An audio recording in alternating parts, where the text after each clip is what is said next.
एक धक्कादायक बातमी पंढरपुरातून हिंदूंच्या गळ्यात मुसलमान बायको मारलेली आहे। हिंदू असल्याचं सांगून मुसलमान बाईशी लग्न लावलं।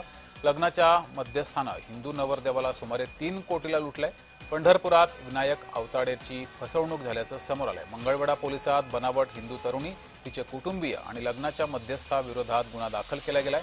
पोलिसांनी 5 जणांना फसवणुकीच्या प्रकरणी अटक केली आहे।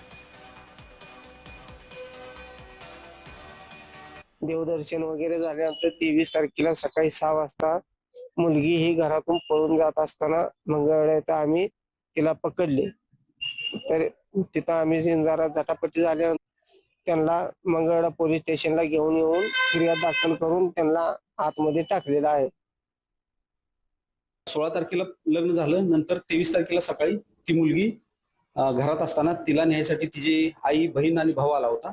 सकाळी त्यांनी तिला कॉन्टॅक्ट करून घराबाहेर बोलवलं आणि ते गाडीतून घेऊन जात होते। ती घटना त्या नवऱ्याला कळल्यानंतर त्यांना पकडलं आणि पोलीस स्टेशनला घेऊन आले। यावर गुन्हा दाखल असून या गुन्ह्यामध्ये नवरी मुलगी, तिची आई, तिची बहीण आणि भाऊ यांना अटक करण्यात आलेली आहे।